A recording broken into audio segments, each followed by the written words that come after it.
Bien. Primera de Corintios, capítulo 10, versos del 1 al 12. Dice la palabra de Dios de la manera siguiente. Porque no quiero, hermanos, está hablando el apóstol Pablo a la iglesia de Corintios. No quiero, hermanos, que ignoréis que nuestros padres todos estuvieron bajo la nube y todos pasaron el mar. Está hablando de los antepasados israelitas que salieron de Egipto. Todos estuvieron bajo la nube y todos pasaron el mar cuando se abrió el mar rojo. Y todos en Moisés fueron bautizados en la nube y en el mar. O sea, el mar los cubrió. Esto es un bautismo simbólico, algo espiritual. Dice, y todos comieron el mismo alimento espiritual, que era el maná. Y todos bebieron de la misma bebida espiritual, el agua que emanaba de la roca. Dice, porque bebían de la roca espiritual que los seguía. Fíjese, esa era una roca que quizás la podían tocar y parecía una roca, pero era una roca espiritual que brotaba agua, porque en el desierto no hay agua, y si no beben agua se mueren. Y ellos estuvieron 40 años en el desierto. Y entonces todos bebían de la roca espiritual que los seguía. Wow, esto es un milagro grande. Una roca que caminaba, o sea que se movía con ellos, los seguía. Y la roca era Cristo. Imagínense, la roca era Cristo, que les proveía el agua. Pero de la mayoría de ellos no se agradó Dios. Por lo cual, o sea, por esta razón, quedaron postrados en el desierto. Y todos salieron hacia la tierra prometida, llamados por Dios. Pero dice, de la mayoría de ellos no se agradó Dios y quedaron postrados en el desierto. O sea, se murieron, no entraron. Dice, mas estas cosas sucedieron como ejemplo para nosotros, para que no codiciemos cosas malas como ellos codiciaron. Ellos no estaban satisfechos con lo que Dios estaba haciendo con ellos. Se quejaban, murmuraban. Algunas veces dijeron, vamos a apedrear a Moisés. Otras veces dijeron, vamos a devolvernos para Egipto, a la esclavitud de donde Dios los sacó. Vamos a buscar un líder nuevo. ¿Por qué? Porque yo me acuerdo de las ollas de sancochos buenos que comíamos allá, de los pescados, de los ajos. Y aquí ya estamos hastiados con este maná.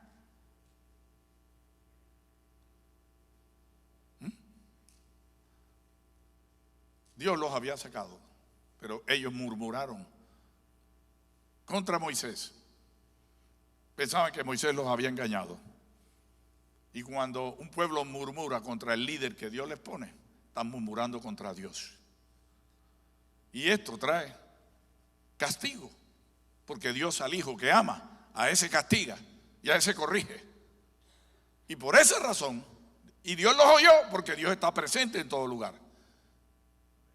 Y Dios los oyó. Y por esa razón no entraron a la tierra prometida. Se quedaron postrados, se murieron en el desierto. Muchos les aparecían enfermedades que ni sabían, ataques al corazón, y caían muertos. ¿Y por qué?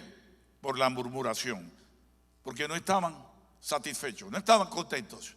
Y la palabra nos enseña y dice que estemos contentos con lo que tenemos ahora, porque Él ha dicho, no te dejaré ni te desampararé.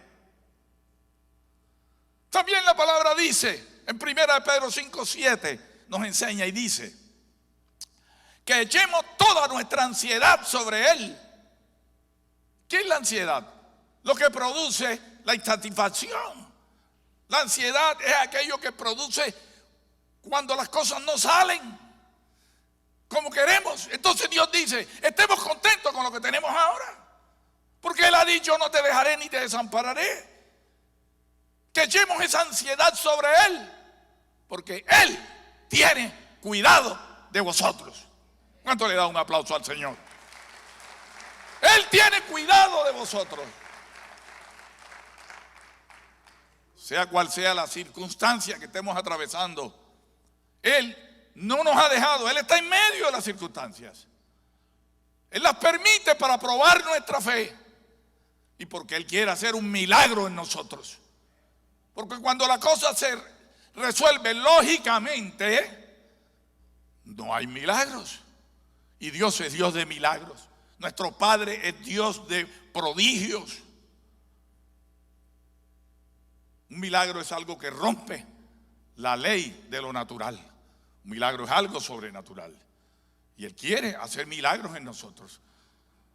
Así que lo mejor que podemos hacer cuando estemos en una situación de insatisfacción, cuando estemos en una situación difícil, es adorar a Dios y darle gracias, porque sabemos que estamos a punto de ver un milagro o de experimentar un milagro.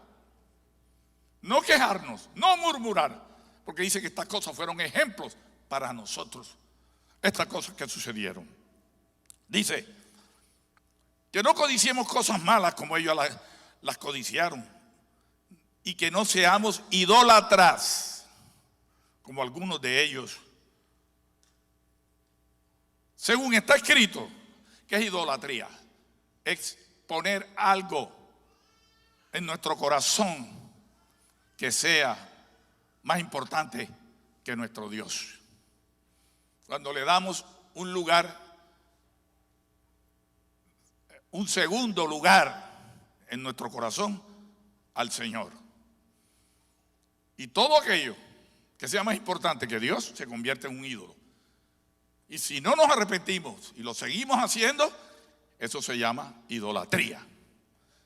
Y el Señor le dijo a Moisés que Él es un Dios celoso y que Él no comparte su gloria con nadie. Él no comparte su gloria con un ídolo. Él solamente la comparte con nosotros. Así que Él quiere ocupar el lugar preeminente, más importante en nuestra vida. Por eso los mandamientos de Dios dicen: amarás al Señor tu Dios con todo tu corazón, con toda tu alma, con toda tu mente, con todas tus fuerzas, y a tu prójimo como a ti mismo. Estos dos mandamientos cubren los 613 mandamientos que habían en la ley de Moisés. Amén. No seáis idólatras como algunos de ellos, según está escrito. Dice: se sentó el pueblo a comer y a beber y se levantó a jugar. Eso era lo más importante para ellos. Ellos recordaban que ellos hacían eso y entonces lo querían hacer aún en el desierto, en los momentos que estaban en descanso. Comer, beber y jugar. O sea, distracción, comida, y se emborrachaban. No era beber agua, era beber vino, era beber el ron de ese tiempo. Y eso era lo más importante para ellos. Y eso es idolatría. Dale ese lugar en el corazón al Señor. Dale un segundo lugar en el corazón, porque ponen cosas principales en su vida. Entonces dice: ni tampoco forniquemos, como algunos de ellos fornicaron. Y cayeron ese día 23,000. Llegaron a un pueblo, vinieron las mujeres de un pueblo que eran muy hermosas, bien ataviadas, provocativas a los ojos, y muchísimos hombres de Israel abandonaron sus esposas y salieron a fornicar con ellas. Y ese día vino un castigo bien fuerte. murieron 23,000 hombres. Si en las torres murieron 2,800 personas y hubo ese escándalo tan grande, ahora qué tal si se mueren 23,000 en un día. ¿Cómo hubiera sido eso? Murieron 23,000 y dejaron de morir porque un israelita llamado Fines, algo así, cogió una lanza y le dio tanta ira de ver un israelita haciendo una relación íntima delante de todo el mundo con una mujer de y los atravesó a los dos con la lanza y paró la ira de Dios. Porque hoy en día se predica un Dios de amor y que no importa lo que tú hagas, Él te ama. Pero la Biblia dice que Dios es amor, pero que también es fuego consumidor. Dice Pedro, y si el cristiano con dificultad se salva, ¿en dónde quedará el impío y el pecador? ¿Cuánto creen que Dios es el mismo ayer, hoy y por los siglos? Dice, cayeron ese día 23,000. Y dice, y tampoco tentemos al Señor, como también algunos de ellos lo tentaron y perecieron por las serpientes. Tentaron a Dios y salieron serpientes en el desierto que los mordían y se morían. Ahí fue donde Moisés tuvo que hacer una serpiente de bronce, porque Dios se lo mandó, y el que mirara a esa serpiente no se iba a morir. Y esa serpiente era un símbolo de Jesucristo, porque el que mira a Jesucristo, el veneno del pecado no lo mata. Y entonces sigue diciendo, ni murmuréis, como algunos de ellos murmuraron y perecieron por el destructor. ¿Qué es murmurar? Es decir, ya estoy cansado de esto, no voy más. Estoy hastiado. Ese pastor, esa pastora, esos hijos del pastor, esta iglesia, ahí hay mucho chismoso. Y comienza a murmurar y comienza a envenenar a otros que están cerca de ti. Y no estoy de acuerdo. Y dice que esto le disgustó al Señor. Porque parece que cuando estamos hablando se nos olvida. Creemos pues en nuestro corazón que el Señor no está oyendo, que el Señor está en los cielos. El Señor es omnipresente y está a tu lado y está dentro de ti. ¿Cómo no va a oír si todas las cosas están abiertas delante de aquel a quien tenemos que dar cuentas? Y cuando lo hacemos, hay una corte en el cielo que te acusa. Y Satanás es el primero que dice, él es, y que hijo tuyo. Y estamos murmurando. Entonces dice,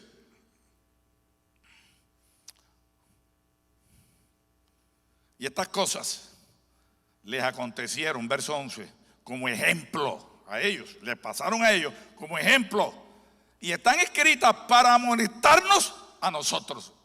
Diga conmigo, y están escritas para amonestarnos a nosotros. Muchas veces pensamos que esto era para ellos. Están escritas para amonestarnos a nosotros. Dice, a quienes hemos alcanzado los fines de los siglos. Nosotros los que hemos alcanzado los fines de los siglos. ¿Ves? Porque esto pasó muchos siglos atrás y ahora estamos en los fines de los siglos. Así que, verso 12, el que piensa estar firme, mire que no caiga. No os ha sobrevenido ninguna tentación que no sea humana. Pero fiel es Dios, que no nos dejará ser tentados más de lo que podéis resistir, sino que dará también juntamente con la tentación la salida, para que podáis soportar. El Señor nuestro Dios es el creador de todo lo que existe. Dice la Biblia en Evangelio de Juan 1:3 que todas las cosas por Él fueron hechas y sin Él nada de lo que ha sido hecho fue hecho. Y en Colosenses 1 del 16 al 18 dice lo siguiente: porque en Él fueron creadas todas las cosas, las que hay en los cielos y las que hay en la tierra, visibles e invisibles, sean tronos, sean dominios, sean principados, sean potestades. Todo fue creado por Él y para Él.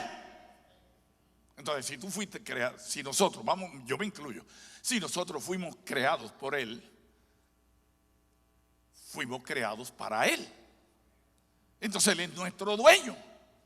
Nos compró a precio de sangre. Le pertenecemos. Entonces todo lo que tenemos es de Él.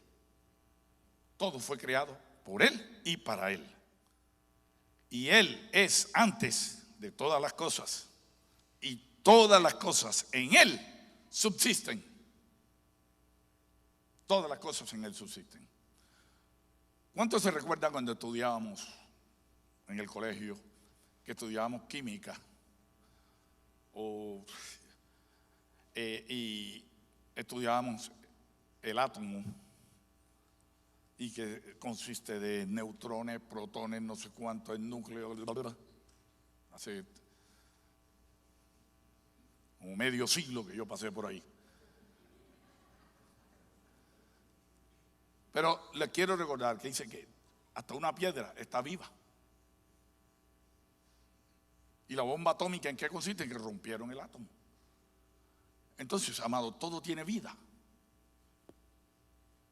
Y Jesucristo le da la vida. Porque todas las cosas en Jesucristo subsisten. Él es la vida. Todas las cosas en Él subsisten. Todas las cosas en Él subsisten. Bien. Y Él es la cabeza del cuerpo, que es la iglesia. ¿Cuántos son iglesia? Es un privilegio, es un honor ser parte del cuerpo de Jesucristo. Maravíllate, analízalo, míralo. Cualquiera diría: wow, yo, parte del cuerpo del que creó todas las cosas, del que le da vida al reino animal, al reino vegetal y al reino mineral, ese que todo subsiste por Él, y yo soy parte del cuerpo de Él y Él es mi cabeza. ¿No te parece grande esto? Siempre hemos oído: somos templo del Espíritu Santo, pero no lo analizamos bien. Hoy yo quiero traerles eso a colación para concientizarlos. Él es la cabeza del cuerpo, que es la iglesia. Él, que es el principio, el primogénito de entre los muertos, para que en todo tenga la preeminencia. El Señor, amados, el Señor, después de haber dicho esto, yo digo ahora: el Señor es merecedor de toda la gloria, de toda la honra y de toda la adoración de nuestra parte.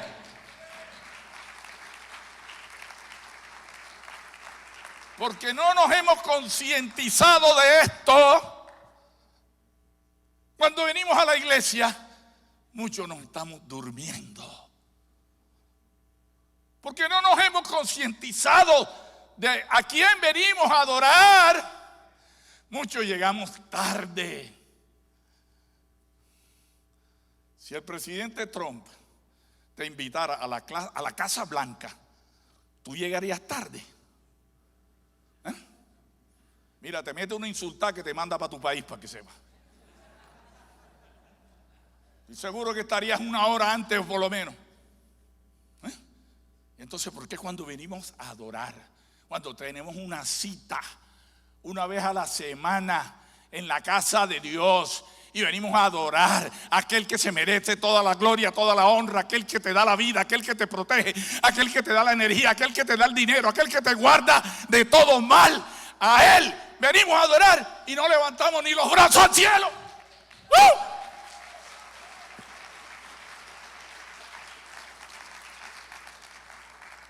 Y estamos con una pereza. Y hay que sacarle los aplausos con un tirabuzón. ¿Cuántos aplauden al Señor? Entonces, oiga, es a Dios el que usted viene a adorar, y es usted que está invitado. Usted es usted miembro de la iglesia. Usted es cuerpo de Jesucristo. El apóstol Pablo dice en Efesios capítulo 5 que esto es un misterio. que somos carne de su carne, hueso de su hueso. Esto es un misterio. Y yo digo esto de Cristo con respecto a la iglesia. ¡Wow! Yo soy parte del cuerpo de Jesucristo. Mira, esto es para que te sacudas, para que lo analices. Por favor, los ujieres pueden. Los niños lo pueden llevar a un salón de clases, por favor. Entonces, amado, el Señor es merecedor toda la gloria, toda la honra, toda la adoración. Adoración genuina. Que cuando estamos cantando, no estemos así como leyendo así, o con los brazos cruzados, o aguantados de la silla de enfrente.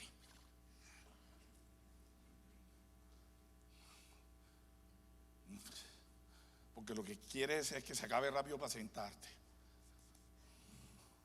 Nosotros que en otro tiempo andábamos muertos en nuestros delitos y pecados, separados de Dios, perdidos y sin salvación, y con un destino eterno de condenación. Nosotros hemos sido llamados por su gracia, perdonados por su misericordia, redimidos por su sangre. Ahora andamos en camino de salvación y nuestro destino eterno es el reino de los cielos. ¿Se merece la gloria o no se la merece? ¿Se merece la honra o no se la merece? ¿Se merece el honor o no se lo merece? ¿Se merece el aplauso o no se lo merece?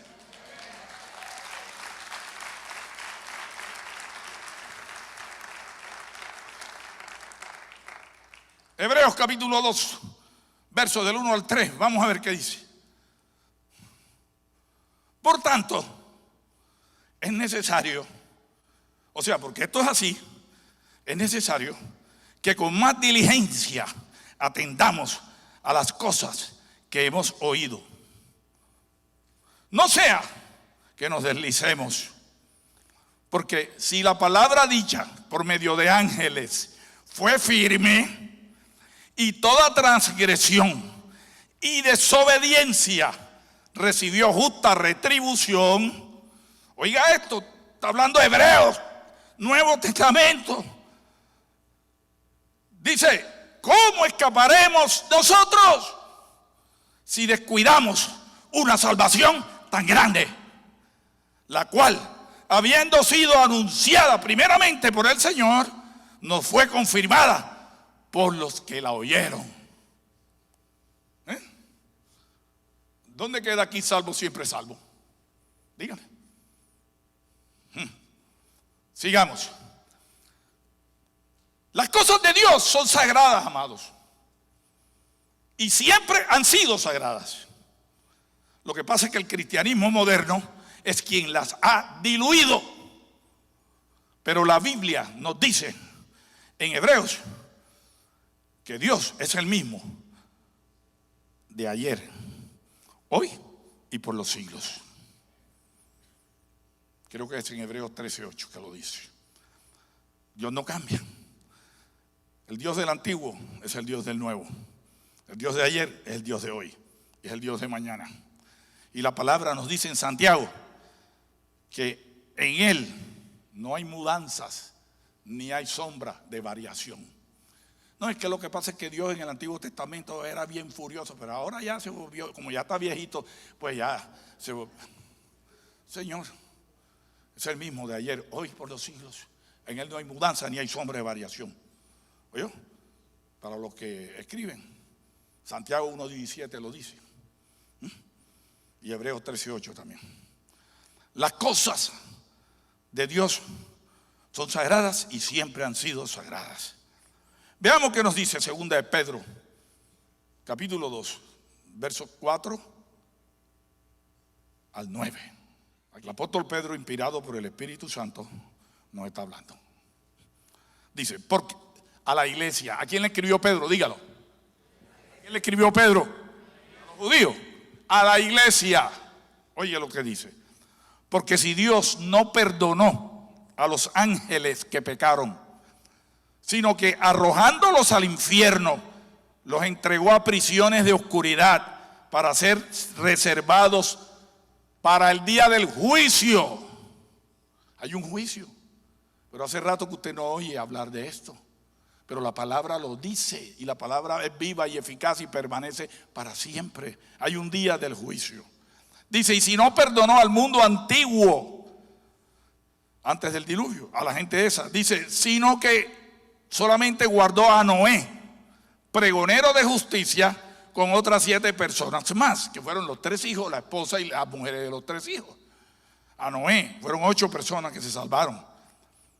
Dice, trayendo el diluvio sobre el mundo de los impíos, y si condenó por destrucción a las ciudades de Sodoma y de Gomorra, reduciéndolas a ceniza y poniéndolas de ejemplo a los que habían de vivir impíamente. Y solamente libró al justo Lot, sobrino de Abraham, que estaba abrumado por la nefanda conducta de los malvados. Porque este justo, o sea Lot, que moraba entre ellos, afligía cada día su alma justa, viendo y oyendo los hechos de los inicuos. Sabe el Señor librar de tentación a los piadosos y reservar a los injustos para ser castigados por el día, para el día del juicio. Otra vez mienta el juicio. Vean, ¿qué estaba haciendo esa gente? Dios llega donde Abraham y le dice que van a destruir a Sodoma y a Gomorra por su pecado. Abraham intercede, porque allí vive su sobrino, y dice, Señor, y si hubieran 50 justos, ¿tú la destruirás? Y dice, no la destruiré. Señor, perdóname, y si hubieran 40, tampoco. Y así va bajando hasta llegar a 10. Pero ya no se atrevió a decir más. Y entonces, a la mañana siguiente, la ciudad fue destruida. ¿Y por qué fue destruida? Oigan la conducta de esta gente por la cual Lot se afligía. Resulta que ya esta gente estaban cansados de las mujeres, los hombres, y querían tener relaciones íntimas. Eran hombres con hombres y mujeres con mujeres. Los ángeles que llegaron a esa ciudad, que iban a destruir la ciudad, eran hombres con aspecto de hombres. Cuando esta gente los vieron, seguro que eran altos, simpáticos, hermosos, musculosos, etcétera. Y cuando esta gente los vieron, dijeron, dijeron, venga que queremos acostarnos con ustedes. Y el pobre Lot se pone bien apurado. Le dice, no hagan eso. Mire hasta dónde llegó Lot. Dijo algo que yo no haría. Y mira hasta dónde llegó Lot. Lot dijo, mire, yo tengo 3 hijas que aún son vírgenes, no han probado hombre. Si ustedes quieren, yo se las doy para que ustedes hagan con ellas lo que quieran. Pero estos hombres no los toquen porque han llegado aquí bajo la sombra de mi casa. ¿Y qué dijeron ellos? ¿Qué mujeres ni que nada? Apártate, ¿quién te puso por príncipe de nosotros? Los queremos a ellos. Y los ángeles, como tenían un poder sobrenatural, echaron ceguera sobre ellos y quedaron ciegos y no veían. Y aún ciegos no se arrepentían, con los ojos cerrados, tentando, vengan, querían encontrar los hombres. Miren cómo estaba esa gente. Y los metió. Y a la mañana siguiente, cuando salían, antes de rayar el alba, los ángeles le dijeron, vámonos, que esto va a ser destruido. Y así fue. Cayó fuego del cielo, consumió las 2 ciudades, Sodoma y Gomorra, y están puestas de ejemplo para los que quieran vivir impíamente. Pero nadie cree a la palabra de Dios. La gente piensa que esto es un cuento. Tú le dices esto a una persona que está viviendo así, ¿y qué te va a decir? Échame una de Condorito ahora, o cuéntame una de Vaquero. No te creen. Piensa que esto es fantasía, ciencia ficción, qué sé yo.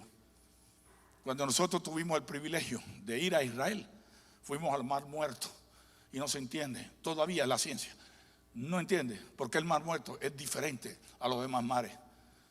Y las aguas son pesadas Y allí la gente aboya, todo se mantiene a flote. Y contiene una cantidad de minerales y de todo. Y se cree que en ese mar tan inmenso que no tiene vida, pero que está allí, no hay peces, no hay nada. Se cree que allí quedó Sodoma y Gomorra. Se cree que cuando esas ciudades fueron consumidas, se formó eso que parece aceite. Para que vean, que hoy le llaman el mar muerto. Vamos a ver qué dice el Levítico, capítulo 10, versos del 1 al 3, 2 versículos nada más. Levíticos, capítulo 10. Oye bien, te voy a hablar de alguien importante en Israel. Eran los hijos de Aarón. Y Aarón era el sumo sacerdote. Y era el único que tenía autoridad para entrar en el lugar santísimo delante de la presencia de Dios. Y sus hijos, que se llamaban Nadab y Abiú, eran los herederos del reino, los herederos del sacerdocio. Y ellos iban a ministrar con Aarón. Ellos ayudaban a Aarón a ministrar. Pero iba Aarón mandado por Dios el día que Dios decidía. No era cuando Aarón quería, era porque las cosas de Dios no son como yo quiero. Las cosas de Dios son como Dios dice que son. Y estos se sentían con autoridad porque eran los hijos de Aarón. ¿Y sabes qué hicieron? Se metieron en el lugar santísimo a hacer sacrificio y ofrecieron fuego extraño delante de Dios. Fuego extraño porque Dios no les mandó que hicieran eso. Y tú sabes qué sucedió. Salió fuego de la presencia de Dios y los mató. Véalo.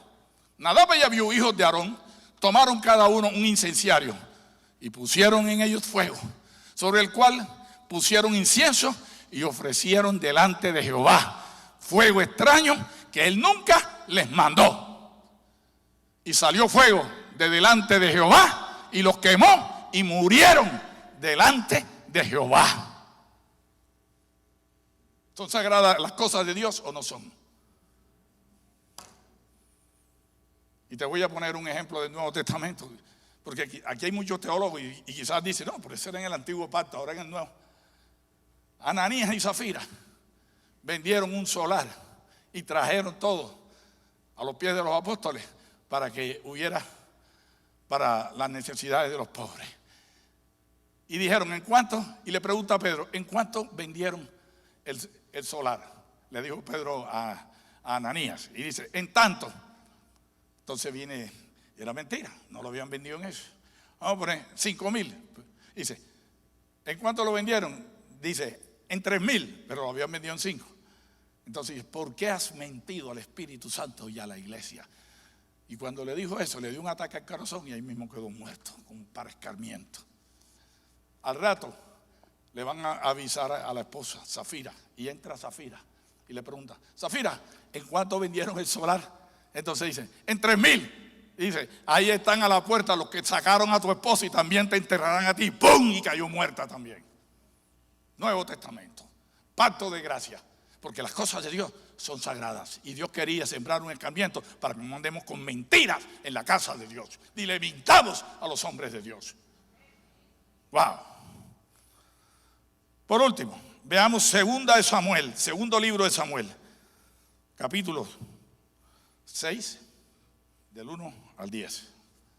Dice, esta es una historia muy bonita, pero uno dice, caramba, pero Dios, ¿por qué es así tan estricto? Porque las cosas de Dios son sagradas.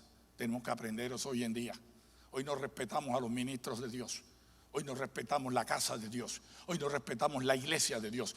Tú sabes que lo más sagrado que hay en el universo y lo más importante que hay para Dios, lo más sagrado es su iglesia.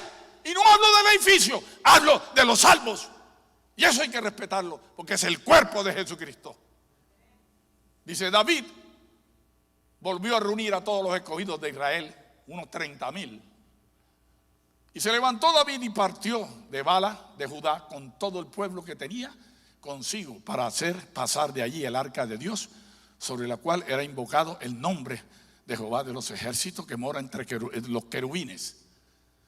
Y pusieron en el arca sobre un carro nuevo y lo llevaron a la casa de Abinadab, que estaba en el collado. Paremos ahí. El arca de Jehová, que representaba la presencia de Jehová, y cuando iban a la guerra tenían primero que hacer sacrificio, y el arca iba adelante, y porque era Dios quien les daba la victoria. Y en el tiempo de Elí, cuando hubo un descuido en Elí, que era el sacerdote, los filisteos ganaron la batalla, mataron a los hijos de Elí, que eran unos impíos. Y cuando le llegó la noticia a Elí, Elí cayó para atrás y se desnucó, se murió. Y los filisteos se llevaron el arca, la robaron, y estuvo con los filisteos. Pero a los filisteos le comenzó a salir tumores por todas partes. Y ellos cogieron y dijeron y entregaron ese arca, y estaba en la casa de Abinadab. Entonces mientras Saúl estaba, no le importó el arca, porque Saúl no era un consagrado, por eso fue desechado. Y entonces David dijo, bueno, ¿y el arca de la presencia de Jehová dónde está? Y le dijeron, está en casa de Abinadab. Y dijeron, bueno, vamos a buscarla. Y entonces David, porque era el rey y tenía influencia y tenía poder para decidir, no buscó en los libros cómo era que Dios había dicho que se había de llevar el arca. Y el arca había que llevarlo. El arca tenía 4 argollas, y los sacerdotes eran los únicos que estaban autorizados para cargarlo con unas varillas de oro que le metían por las argollas y lo llevaban en el hombro. Y David no consultó, no sabía, porque ya el tiempo había pasado, y vino y cogió. Dice que hizo un carro nuevo, un Mercedes-Benz del año, y dijo, vamos a ponerla ahí descapotado para que vaya el arca de Dios, se merece lo mejor. Un ejemplo, mandó a hacer un carro nuevo con bueyes y con todo bien bonito, y metieron el arca ahí. Y entonces lo van a llevar a Israel. Iba David danzando, y eso era una fiesta, aleluya. Y el arca, entonces Dios permitió que los bueyes que iban alando el arca adelante, iba uno que se llamaba Ahío adelante dirigiendo, y otro que se llamaba Usa atrás de la carreta. Ellos eran inocentes de cualquier cosa, y los bueyes tropezaron esos caminos con huecos, y el arca se volteó, y el arca se iba a caer. Y vino Usa y corrió y estiró la mano para que el arca no se cayera, y la agarró y no se cayó, pero salió fuego y lo mató. Cualquiera hoy dice, oye, pero qué Dios tan miserable, ¿cómo es posible? ¿Qué Dios tan fuerte? ¿Qué Dios tan bárbaro? ¿Cómo va a matar a ese hombre que lo que quiere es hacer el bien? Eso dice la razón. Pero la fe dice que las cosas de Dios son sagradas, y que las cosas de Dios son como Dios dice, y no como nosotros creemos. Nosotros debemos abrir nuestros ojos espirituales y sentirnos privilegiados de pertenecer al cuerpo de Jesucristo aquí en la tierra. Y como dijo Pablo, ocuparnos en nuestra salvación con temor y con temblor. Eso está en Filipenses 2:12. Cuando vengamos a la casa de Dios, amados, hagámoslo como nos lo manda el Señor, no como nosotros queremos, porque es al Dios Todopoderoso, el que hizo todo, el que sostiene todo, al que venimos a adorar, y es un privilegio y un honor que nosotros podamos discernirlo, de ser parte de su cuerpo aquí en la tierra. Cuando vengamos a la iglesia, vengamos temprano, levantémonos temprano, porque tengo que estar antes de las 10, porque yo no puedo perder ni un segundo la adoración, porque es al Dios del cielo a quien yo vengo a adorar, al que se merece la gloria y la honra, porque me voy a comer el altar, porque es a Él y Él lo merece.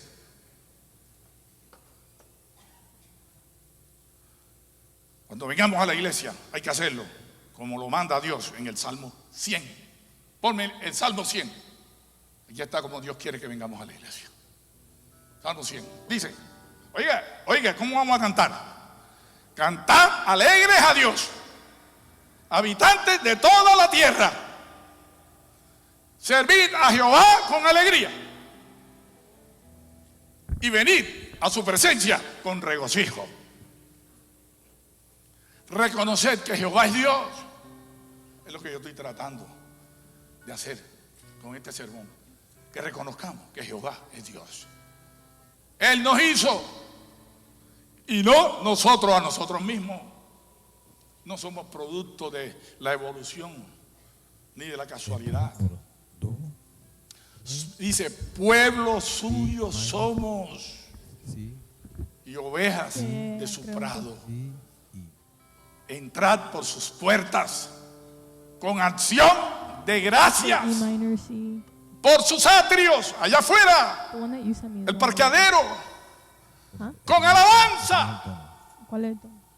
Alabarle, bendecir su nombre, porque Jehová es bueno y para siempre es su misericordia y su verdad sobre todas las generaciones. ¡Y a su nombre! Cuando entremos por ahí, así es como Él lo manda. Así es como Él lo manda. No es como nosotros queremos, o como nos han enseñado, o como la pereza nos ha llevado, o la tradición nos ha dicho. Para Dios lo mejor. No cualquier servicio agrada a Dios. Agrada a Dios cuando lo hacemos de corazón. Me encanta cómo hay hombres y mujeres que llegan aquí al frente y no se conforman con la silla.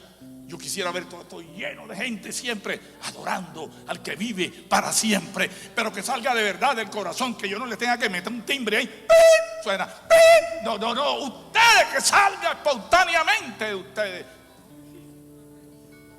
que quieran más y más y más, y que no digan, ay, pero qué servicio tan largo el pastor, ¿por qué predica tan largo? El pueblo de Israel que no tenía el Espíritu Santo como tú y yo lo tenemos, ni tenían la Biblia como tú y yo la tenemos, ni tenían la revelación ni el conocimiento. Esdras se llevó un día entero leyéndole la ley de Moisés, que eran 613 capítulos o 613 mandamientos. Un día entero, y ellos de pie, sin música, sin aire acondicionado, con sus niños, con sus esposas, y lloraban cuando oían la palabra de Dios. Y Esdras no estaba sacando un sermón como yo. Esdras estaba leyendo la palabra literalmente, porque la palabra de Dios sola es la que alimenta. No es esta que yo te estoy dando, porque yo le saco cosas para animarte o para sacudirte, pero la palabra sola, cuando tú la estudias, es la que te alimenta y la que te levanta. Que tú no necesites de mí, que tú y Dios solo. Que no se necesita un buen grupo de alabanza. Que tu corazón solo sea una alabanza.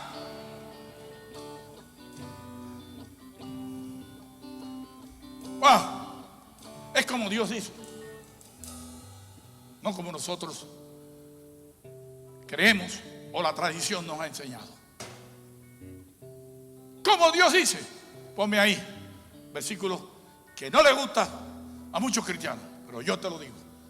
Ponme ahí Malaquías capítulo 3, versos del 10 al 12. ¿Cuántas veces me lo va a decir, pastor? 50,000 más. Porque la palabra de Dios es viva y eficaz y permanece para siempre. Pónmelo ahí. Dice así, porque esto es para el servicio, esto es para el culto. Traed todos los diezmos al alfolí y haya alimento en mi casa, dice Jehová de los ejércitos. Y probadme ahora en esto, dice Jehová de los ejércitos. Si no, os abriré las ventanas de los cielos y derramaré sobre ustedes bendición hasta que sobre y abunde. Reprenderé también por ustedes al devorador y no destruirá el fruto de la tierra, ni vuestra vid en el campo, o sea, tu negocio será estéril, dice Jehová de los ejércitos. Y todas las naciones os dirán bienaventurados, porque seréis tierra deseable, dice Jehová de los ejércitos. ¿Cuántos creen esa palabra? ¿Cuántos creen esa palabra? Cuando vengamos desde los parqueaderos, desde vilas, es para que estemos ya alabando. Esos son sus atrios. Cuando entremos aquí de corazón, adoración, porque Él lo manda así. Y Él manda el diezmo y la ofrenda. Eso no es voluntario, eso es mandamiento del Señor. ¿Para qué? Para que haya alimento en su casa, para que su reino sea edificado, para que esto siga adelante, para que las iglesias que hemos fundado en Colombia, en barrios pobres, puedan subsistir y más gente sea salva y vaya más gente al cielo y menos al infierno. Porque hay un cielo y hay un infierno. Hay un mapa que Dios nos ha dejado en la Biblia para llegar a Él plenamente. Y no de oída, sino con experiencia. Experimentar la presencia de Dios todos los días. Hay un mapa. Y es, número 1, su palabra. Hay que conocer la palabra. Hay que conocer la palabra. Hay que saber dónde está la palabra. Hay que aprenderla de memoria. Colosenses dice que la palabra de Cristo more en abundancia en vuestros corazones. No en el libro, en vuestros corazones. Su palabra, número 1. Número 2, la oración. Debe haber constancia en la oración. Mientras vas manejando, mientras estás en la iglesia, la oración con los hermanos, mientras estás en tu casa, la oración, la oración, la oración. Su palabra y la oración. Número 3, la comunión. Está hablando de comunión, unión común. La comunión con el cuerpo de Cristo. La primera iglesia tenían comunión. Se reunían en el templo y en las casas. En el templo y en las casas. Había unión. Dice, esta comunión decía que nadie, dice, tenían las cosas en común. Y nadie padecía ninguna necesidad, porque lo de uno era del otro. Imagínate una iglesia así ahora. Imagínatela. Que cuando tú sepas la necesidad de tu hermano, tú hagas lo posible por ayudarlo. Y no te escondas. ¿Por qué? Porque eso es amor. Y el mandamiento que Dios nos mandó, que Cristo nos puso, perdón la redundancia que dije, que el mandamiento que Cristo nos dio es que nos amemos los unos a los otros como Él nos ha amado. Y Él nos amó hasta la muerte. Entonces nosotros debemos amar a nuestros hermanos hasta la muerte y respetar a las autoridades que Dios ha puesto. Las iglesias de ahora barren el piso y lo trapean con los pastores. En este tiempo ya nadie quiere ser hijo de pastor. ¿Por qué? Porque acaban con ellos. Falta de respeto es esa. Yo soy el hombre que Dios escogió para llevarlos a ustedes a donde Dios los quiere llevar. Y sin mí ustedes no van a llegar. ¿Y por qué? Bueno, porque a Dios lo puso así. Ya. Yo no me escogí, yo no me puse, Dios me puso. Dios me preparó y Dios me lleva con ustedes. Dios me puso para que yo los lleve a ustedes donde Él los quiere llevar. Y el que se rebela contra mí, se rebela contra Dios, porque fue Dios quien lo hizo. Y si usted no lo entiende, pregúntele a Dios. Y si no entendió algo, venga donde mí, que yo no soy un ogro. Yo estoy para ayudarle, para bendecirlo, para explicarle. Pero Dios me puso. No tengo la culpa. Humanamente, con tantos problemas que se presentan, yo no quisiera que Dios me hubiera puesto, pero me puso. Y más me vale que lo haga. Y no lo hago por obligación, lo hago con amor, porque para esto nací. Y ustedes también. Pero ustedes son ovejas, ustedes no son cabras. Y las ovejas oyen la voz de su pastor y le siguen. Entonces debe haber comunión con los hermanos. No comunión con los amigos, sino con los hermanos de la iglesia. Yo he oído gente de la iglesia, he oído y me duele, que ha dicho, mira, yo cojo a cualquier impío a trabajar conmigo, menos a un cristiano. Oye, el hecho que un cristiano haya fallado no quiere decir que todos los cristianos son malos. Arrepiéntete, no digas eso. Vas a meter el diablo en tu negocio, en tu trabajo. Los cristianos fallamos, uno que otro te falla, pero no todos son malos. Somos gente perdonada, imperfectos, que vamos camino a la perfección. Entonces, no digamos esas cosas, por favor. La palabra, 1, la oración, 2, la comunión, 3, y el partimiento del pan. El partimiento del pan es un mandamiento de Dios. Dice la Biblia que ellos compartían el pan en las casas con sencillez de corazón. Y el Señor añadía cada día, el Espíritu añadía cada día a la iglesia los que habían de ser salvos. Entonces vamos a practicar las primeras cosas. Vamos a volver a la senda antigua, porque esa es la verdadera y la que trabaja. Olvidémonos de lo que dijo fulanito ni perencejito. A mí me importa lo que dice la palabra. Y lo que dice la palabra es lo que yo les he dicho hoy. Esto yo no lo he inventado. No estoy aquí para regañarlos, pero sí estoy para amonestarlos. Estoy para edificarlos. Estoy para animarlos, para despertarlos y corregirlos. Y eso es lo que no entienden algunos. Que cuando se les corriges, de una vez se ponen mal. El padre que ama a su hijo, lo corrige cuando hay que corregirlo. Y lo anima cuando hay que animarlo. Y lo perdona cuando hay que perdonarlo. ¿Ves? Pero en mi deber hacer estas cosas. ¿Cuántos están dispuestos a estar ocupados en su salvación? Con temor y con temblor. Esto quiere decir con cuidado. Que no sea que nos deslicemos. Te damos gracias a Dios en esta mañana, porque tu palabra ha sido expuesta a tu pueblo, a la congregación. Te pido, Dios, que trabajes en el corazón de cada uno de ellos, que les ayudes, que los bendigas, que los prosperes, que todo ídolo sea quitado de nuestro corazón y tú seas puesto en el lugar que te mereces. Bendice a este pueblo. Yo quiero decir a las personas que nos visitan, quiero decirle a los visitas, que yo no soy un pastor regañón. Pregúntenle a la congregación si yo soy un pastor bobo, tonto, siempre amoroso, siempre estoy del lado de las necesidades de ustedes. Pero hay veces que me tengo que amarrar bien los zapatos y el cinturón y decir las cosas en el momento que hay que decirlas. Mi deseo es despertarlos, que las cosas de Dios son sagradas y se respetan. Te doy gracias, Dios, por este pueblo. Yo los bendigo a todos y deseo lo mejor para ellos. Pueden sentar.